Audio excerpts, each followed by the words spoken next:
National events often have their impact on the Columbia Basin. Sometimes it is direct, sometimes it is a change in business, and sometimes it can be through relatives and friends living in different states.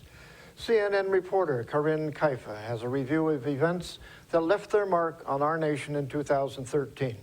The story. Triumph to tragedy in Boston. On April 15th, 2 homemade bombs exploded at the finish line of the Boston Marathon. 3 people were killed, more than 260 injured. 26-year-old Tamerlan Tsarnaev and his 19-year-old brother Jahar Tsarnaev were named as suspects. And after a wild chase in the early hours of April 19th, the older Tsarnaev was killed by police. The younger found after a day-long manhunt. In July, Jahar Tsarnaev pled not guilty to 30 federal charges related to the terror attacks. A scary sight at San Francisco International Airport. Oh my God! On July 6th, Asiana Flight 214 was in the final moments of a flight from Seoul, South Korea, when investigators say the pilot approached too low and too slow and crashed into a seawall.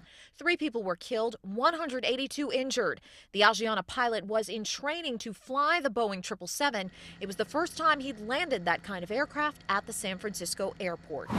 1 week later, in a Florida courtroom. Not guilty. On July 13th, former Neighborhood Watch Captain George Zimmerman was acquitted of murder charges in the February 2012 shooting of 17-year-old Trayvon Martin.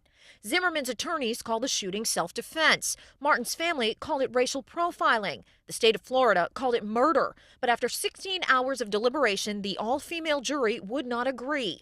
A rampage at a U.S. Navy facility. On September 16th, military contractor Aaron Alexis entered Building 197 at Washington's Navy Yard as seen in this surveillance video. After ducking into a bathroom and emerging with a shotgun, Alexis shot for 30 minutes before police found and killed him. 12 others were killed in the attack.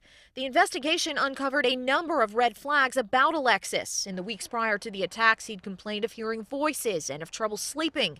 The FBI described his state at the time of the shooting as delusional. And on October 1st, the kickoff of enrollment in health insurance exchanges under the President's Affordable Care Act did not go as planned. The enrollment website plagued with problems, and the Obama administration under fire. I apologize. Republican lawmakers demanded answers about who knew what and when. The administration set a deadline of November 30th to resolve the website issues. In Washington, I'm Karin Kaifa.